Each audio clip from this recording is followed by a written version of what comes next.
Welcome back to Just Jump. Let's jump into it. Three things. We got Eminem dropping a hilarious music video and a hilarious song. He's kind of back. We got an NBA Finals preview and UFC 302 with a little Champions League sprinkled in. Oh, the champions. We're football guys. Soccer. It's called soccer, Greg. We just see half the audience gone right there. Hate to see it. Actually, half, more like 75%. Eminem kind of turned back the clock a little bit. I realized when watching this music video, we kind of grew up in the most interesting era of growing up, right? So we're at the very end of the Gen Zs, and we're at the very end of the millennials, and at the very beginning of the Gen Zs. So like Eminem's not lost on people, but this type of Eminem might be a little lost on people. They're like, you can't say that. Oh, he will though. Yeah. That's what makes him great. Cancelable Eminem is the best Eminem. Dude, it brought me right back to MTV when because he did a lot of callbacks to previous videos. It's basically the Without Me video redone. I think the whole thing he's going for is that he's just willing to get canceled. It seems like he took a few years off because everything that he used to say kind of wouldn't go now, and then the pendulum's swinging. I feel like all throughout life the pendulum's been swinging.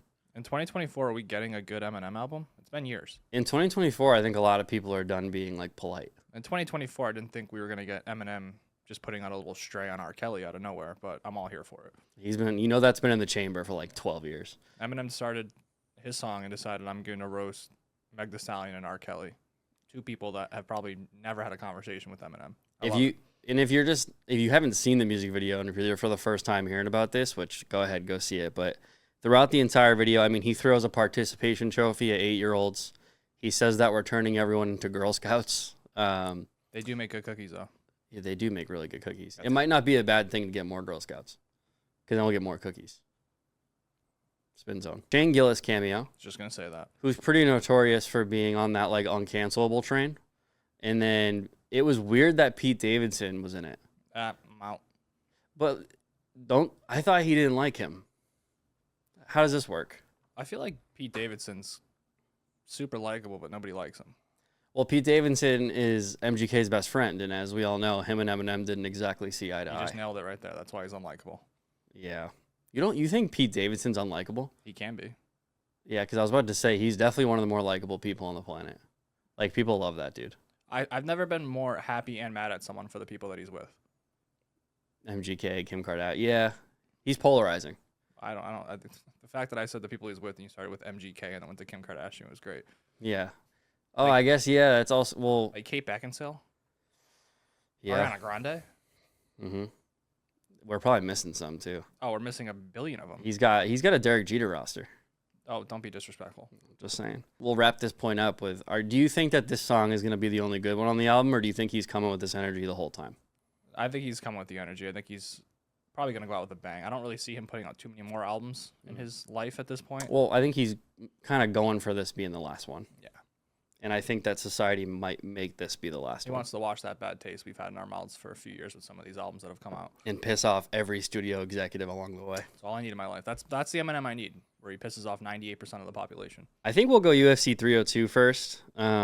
Speaking of giving someone a mic that you're getting nervous about. Sean Strickland is kind of an interesting character at all times. Sean Strickland underwhelming on giving me something hilarious to laugh at in his post-fight interview. I thought we were getting something just way out of left field, and he was just very kind of short to the point, made his little Trump statement, and that was it. I think he kind of knew unless he's putting on a crazy performance, he can't be crazy after. Because for the most part, you're not going to like hearing this, but pretty boring fight. But it just, to people who aren't you, right? To people who don't analyze fights. Listen, I'm an MMA chess guy nerd. I loved it. And then my favorite part was 10 seconds left. He's like, well, I don't want to play chess anymore. Yeah, he just started yamming at that point. That was pretty funny. Also, that judge should be locked into a cage. The UFC judges last night had the most, I'll never understand their scorecards ever. And it sounded like, so I went back and watched a TikTok video after the fight. It just kind of came up. There was like 6 fights that one judge was just a wild card on. The 49-46 for Paulo Costa is probably a top 5 worst scorecard of all time. You think? Yeah. He might put himself in like boxing type scorecard there.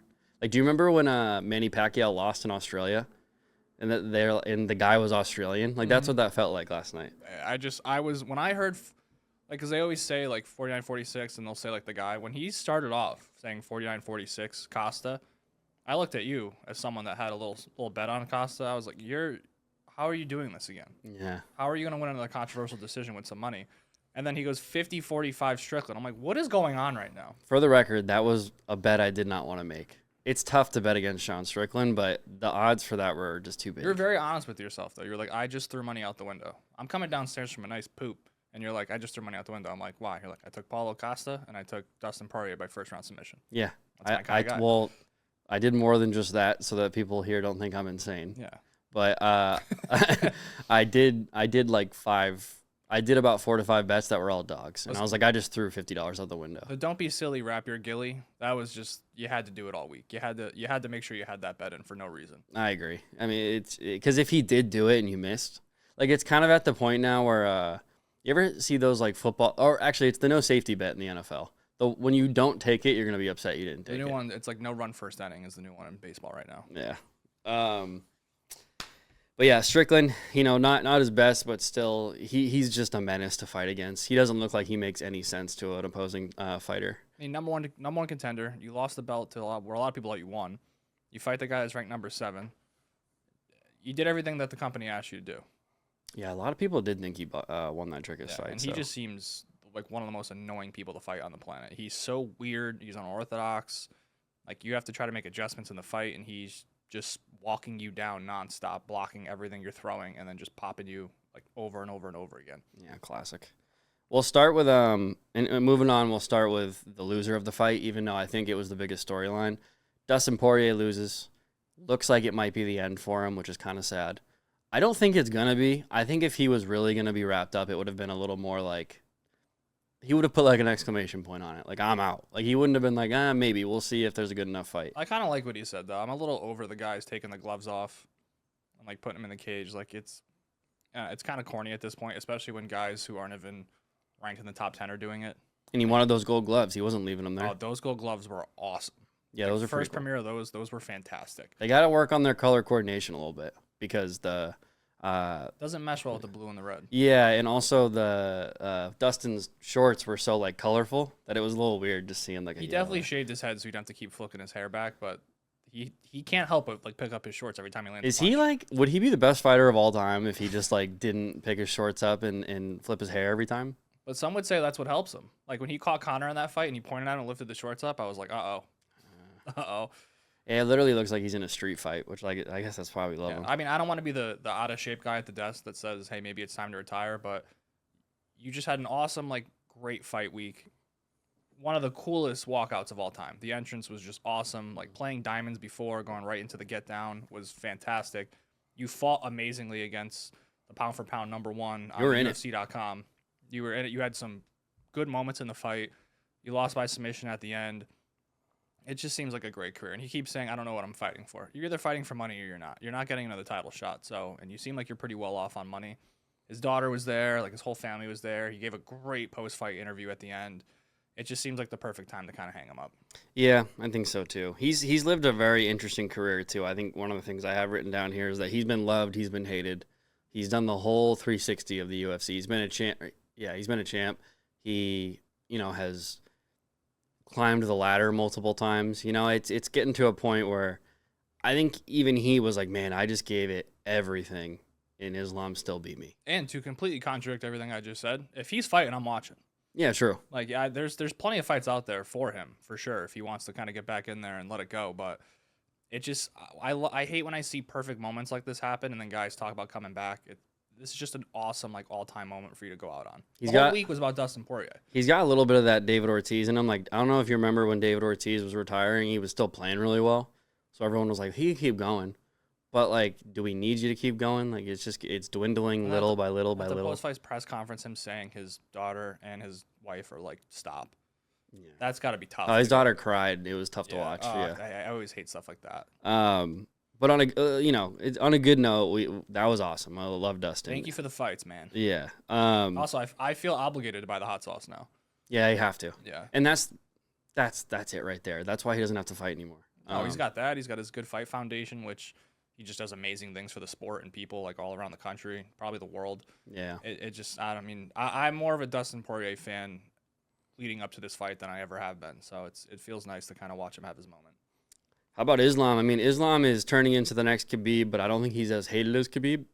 I think because he's hilarious. He's funny. He definitely he's willing to stand up more than Khabib ever was. His strike. That's the thing. Like, people think, oh, he got into a dogfight. He's not that good. He was winning the striking battles. Yeah, he was like, his takedowns were like how he ended the fight with like that ankle pick to shift out of it, goes for the guillotine, and he's basically like hiding the Darce choke the whole time, and then just slips in out of nowhere. He is absolutely phenomenal. Like, he's finished Volkanovski now. He's finished Oliveira. He's finished Poirier now. He's on another level compared to most of these guys in the sport. He's definitely a top 2 to 3 pound for pound guy.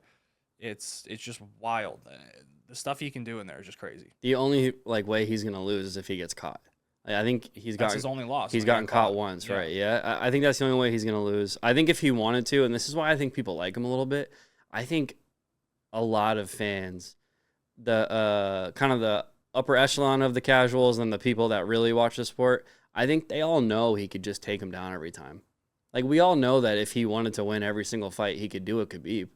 But he does stand up, and it's fun to watch. He's developing and getting better and better and better. It's just wild. Yeah. And I'm kind of more interested in him going up in weight. Like, the Arman Sarukian fight's there. Arman Sarukian's first fight in the UFC was short notice against him. It was competitive. I mean, Makhachev still won, but just something when Leon takes care of Bilal Muhammad, that fight just, like, if you ask 100 people, I think 50-50, that's such a competitive fight. I would love to see the odds on that. It'd probably be pick 'em. You know, it's so out of the realm of possibility. No, it's in the realm of possibility, but it's so out of the favorable odds. But part of me loves the story that's developing. Like, if there is a world where Conor can fight Islam and then, just look over at Khabib and be like, get back in here, you rat. That was the best at the post-fight press conference. Dana's like, yeah, we want to make the Islam-Sarukian fight. If Conor knocks out Chandler, that's the fight you're making. We all know Regardless of who wants it, who doesn't want it, we're all going to buy it. We're all going to watch it. We all want it. Like, that's the fight you're making. Conor does what he wants. If he knocks out Michael Chandler, he's literally say, this is who I'm fighting next, and Dana's going to say yes. And it does so much, regardless who wins that fight, it does so much for the sport. Oh. Islam will get, a notoriety he never... if I walked up to a pretty decent sports fan on the street right now and I said, who's Islam Makhachev? He's not going to, he's going to be like, what? But if I said, who's Conor McGregor? He'd be like, is he related to Khabib? Yeah, exactly. So it's that's a really good example you just made, because people know Khabib because he fought Conor. And they also know Khabib because he... And retired, just the story in that fight, too. Khabib in the corner, coaching him against Conor. I think Conor gets a little underrated on how well he actually performed in the Khabib fight. He did pretty decent with defending some of the takedowns. He landed some good strikes. He won a round against Khabib, which maybe no one else has done. So I think that fight would be actually just awesome. I mean, we don't know what Conor we're getting. We don't know if he's at the club right now. We don't know if he's in the training gym. We don't know what his Instagram is. Dana had a good point. They were like, what do you think of him partying right now? He goes, one video he's got a beard, one he doesn't. He goes, we don't know when these videos are from. We have no idea what's going on. It's just wild. Welcome to UFC talk, baby. I love it. No matter what, at the end, it's coming back to Conor. Yeah, you got to. Yeah. Let's move on, though. We'll touch quickly on this because the Champions League kind of just, it just got finished. Real Madrid did what Real Madrid has been doing since 1950. Death taxes, Real Madrid wins the Champions League. It's getting insane. And everyone in their head, I shouldn't say everyone, but people like me in their head, they were like, yeah, Ronaldo's gone from there now. It's probably going to slow down. Hasn't. And Benzema gives us an all-time season. Benzema became the best player in the world for 6 months. Vinny's coming up now, who looks like the next kind of star that we're going to have in the sport. He's just absolutely phenomenal. And Mbappe's coming in a month. Oh, we need to talk about that, actually. I have this written down. Soccer might be the only sport on the planet where you can just openly know that someone's going there a year before it happens. That's true. There has been specific situations where, I think a lot of people are like, Donovan Mitchell is going to become a New York Knick, right? A lot of people have other things like that. Well, that's the NBA for you. It's this guy's going to the Knicks. Yeah, but in NBA, they call it tampering.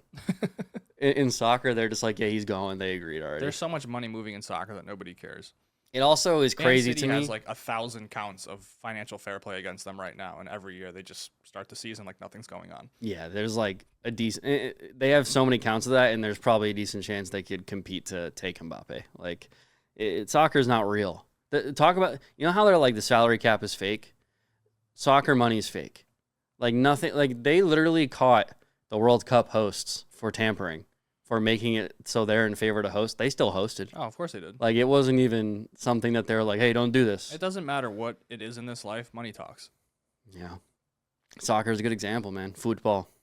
How many actors you think out there did not want to do a movie role, and they were like, "Here's an extra 10 million." Let's just go look at The Rock's whole filmography. Actually, The Rock wants to do those, but there's definitely been like, you ever like, that's a good point. You ever stumble across a movie where you really like the actor and maybe you haven't really heard of the movie and you're like, how did he do this? That's how I feel a lot. I'm trying to think of a good example. I feel like Gyllenhaal's got caught in that. The only problem with Gyllenhaal is he makes bad movies good. Yeah. So it's like, even if he gets a bad script, He's not going to give you a bad performance. Yeah. Like, I don't necessarily think Southpaw was like the best well-written script of all time. But then Jake Gyllenhaal started acting and you were like, you were sad. Let's go, Billy Hope. Billy Hope. Well done. Tony Kroos retired on top. It's weird. Tony Kroos, like, I remember when he went there and he was like the young upcoming midfielder who did really well in Bundesliga. Mm-hmm. And he was decently young. I don't think he was like that young in soccer terms, but he was young enough to where I didn't know who he was and he was a big deal. And then Modric, maybe he should retire. They should retire together. 38 years old. He played 4 minutes. They're sitting there holding the 6 up because they won their 6th Champions League. It's like, that's bonkers, dude.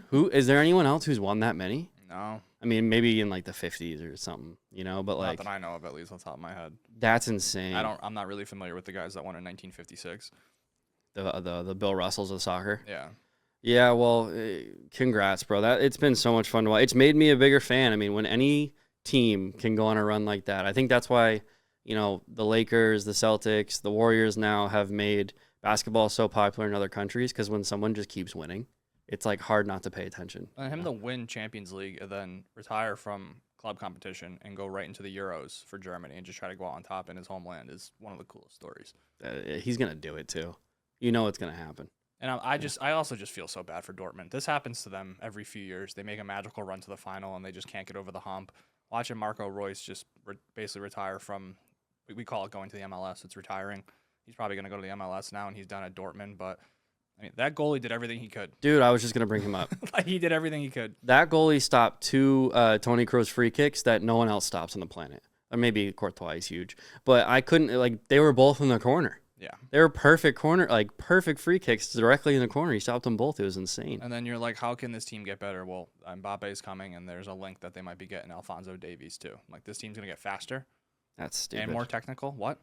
All right, we gotta wrap it up with the thing that's coming up quick. Got the Boston hat on. I got the Celtics ducky in front of me. It's no mystery what kind of fan both of us are. We're both Celtics fans. That's not true. I'm just me. I'm excited, dude. We have actually been apart for like 6 weeks, so we haven't gotten to talk about the playoffs.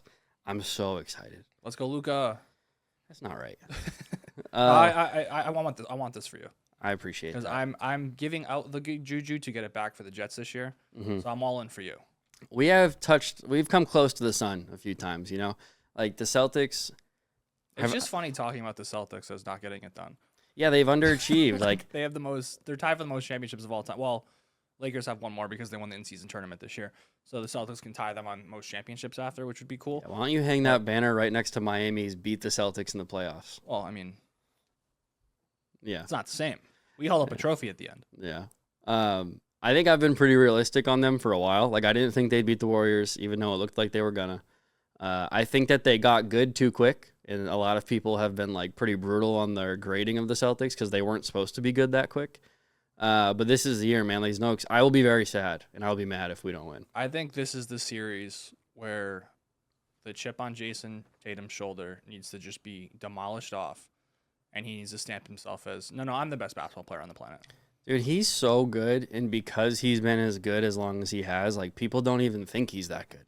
Like, there's an hour-long highlight of him on YouTube, and the first 5 minutes straight are all just dunks he had this year. And then the next are, like, 20 minutes of step-back threes. Like, this dude is unreal. And the knock on him, from me at least, for a while, was that I think he kind of gets in his own head and blows it. Like, in the Warriors series, watching him put his arms in the paint and flail around was infuriating, but that's kind of over. He's done doing that. And I think Jaylen Brown getting the conference finals MVP, we're getting just take the Jason Tatum over point total in the first game. Yeah. I think he's like, give me the ball, let's go. And it's a perfect foil. Kyrie's coming back. It brings in that awesome storyline. I feel like both sides feel like a little bit of a revenge factor. Like Kyrie Yeah. feels like he was slighted. Boston's like, you kind of left us for KD, dude. Like, what do you mean? We actually haven't even gotten to that yet, but the storylines that were set up, we haven't gotten storylines like this in a very long time.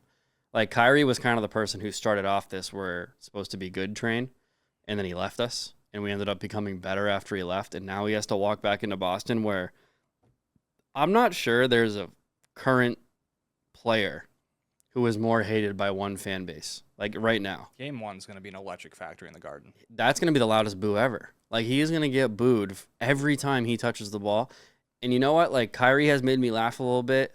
I've kind of started to come back around on him. But when he's in that Garden, I hate him. That's what I love the most about this whole thing is Kyrie has gone through the ringer the last few years. And now he's back, and he's almost like a good guy. And the media, like the fans, everyone loves Kyrie again. And now he's going up against Boston where it's like, oh, well, we got to bring up all this stuff again. Yeah, let me just say two things about the man. He could, you can separate the man and the basketball player. I will never like him as a basketball player. I mean, he promised us he was going to stay and then didn't. And then just so like, which I get, like he didn't want to get traded, but that the repercussion is I don't like you. Like it's good for you. You did what you had to do. You still got to be a fan. Yeah. And then the other thing, stepping on Lucky was just weird. Well, he saged the arena. We're good. You know, he's 0-12 since he did that against us. But he saged the arena. It's crazy. That's your problem, boss. You guys don't accept apologies. He tried to cleanse the air, make everything okay. That's not an apology. And the best part about this whole 5-minute conversation we've gone on is, besides me saying one sentence, Luka Doncic is just unreal. So it's like you're taking this like amazing Celtics team that's probably one of the best teams on paper and the way they've played in the last few years, going up against probably the best basketball player on the planet, if not top 3. He's leading the playoffs in every category you can think of right now. Yeah. So I think it's the perfect like collision. Yeah, it's going to be insane. And also the storyline we haven't even mentioned, Porzingis played for Dallas. There was a lot of not animosity. It doesn't seem like they ever fought, but there was like an awkward tension with them. They didn't really get along. So it'll be interesting. I mean, I think you just saying that they're the best team the last few years, like if they win this championship, they have a case of one of the best ever. Like it's genuinely 5 guys who have all been all-stars, and they're still all in their prime. Like the starting 5 is not unreal. True. 4 out of the 5 of them are in their prime. Like that hasn't happened in a long time. You know, not since the Steph, KD, Clay, Draymond, and Draymond is not what these guys are offensively. So I mean, you look at it like they got rid of Marcus Smart, which the fan base could not have been happier about, but. Like in terms, you brought in a champion. We were not happy about that. That's what I'm saying. You brought in a championship caliber player that can actually bring something to the team and teach them, and he's also one of the best defenders in the league. He does everything Marcus Smart does, but like smarter, which is an ironic statement. I mean, in the last series, the games that Derek White wasn't doing I'm the best player on the court, all of a sudden Derek White stuff, Drew picked it up, started hitting threes, playing lockdown defense. If he's doing that and Derek White's doing anything remotely close to what he was doing in the series before, this series is just crazy. My favorite Drew Holiday play that exists, and I don't know if it's stoppable, is the I'm just going to back you down like I'm 6'11" and then draw a foul and get a layup. Well, when can we do that all the time? When did that become a thing he discovered he could do at will this playoff? I love his steals too. He just grabs the ball. He just rips it. Like usually like a steal is like you poke it and then you grab it. He's just like, no, this is mine. Thank you. Yeah. Like I said, he just defends a little bit smarter. Like Marcus was Superman diving at people, and Drew's like, I'm going to take that. He's the definition of taking your lunch money. Drew Holiday terrified Tyrese Halliburton in that in the end of that game. Tyrese didn't even get touched by him, and he dropped the ball and it went out of bounds. The Celtics tried to give the Pacers the game 15 to 20 times in that fourth quarter. Just didn't work. And Tyrese Halliburton was like, no, here, no, you can take it back. It's fine. But yeah, I guess to wrap it up, 2 things. Luka is, I've said that Luka Doncic is the best player in the world for like 3 years. I don't like that he is going against our team now and that he also loves to hit buzzer beaters against us. That's not my favorite thing. He's done it 3 times. You don't like that? I also think he might be a little bit banged up, though. Like, it seems like whatever's going on with his leg isn't perfect. Dude, he's going right to Wendy's. He's getting that 50-piece nugget box they just dropped. Yeah. He's going to be fine. It doesn't even matter. Him on one leg is still disgusting. But yeah, I mean, I will, maybe not defensively, but I'd say, like, overall, he's the best player. So, like, it'll be interesting. I think that'll get them a game or 2. This is one of those series that I either see as a clean sweep or 7. I don't think there's anything in the middle. Jason Tatum needs to just shut the media up right now. It's his time. That's what he needs to do. All right, here it is. You ready? Yeah. Prediction. I don't like that this is where my heart's going, but I actually told, my friends and father this as well. I think it goes 7. I think the Celtics win. You went on a home court. Yeah, I'll take it. Going back to the parade? Oh, I'll definitely go. But it's been 15 years. I'll be back for the parade. All right, you heard that. He said he's definitely going back for the parade. Yeah, That sounds like a guarantee from me. There we go. Yeah. Yeah, you guaranteed it. Oh, you're saying I guaranteed the victory? Definitely going back. Well, what am I gonna do? Am I gonna say no? They might lose. No, I said it against the Warriors, and I hated it. Give it a Charles Barkley guarantee. Truck. Oh, sorry, no. No, I'm just kidding. I can't do it right now. What's your prediction? Celtics in 6. Okay, you like 6. Okay, I do think that the Celtics at some point are going to blow it a couple times. I think this is probably the best defense you guys are going to run into that you've run into all year. I think the Celtics' woes of losing game 2 at home is definitely happening. So I think we'll be 1-1.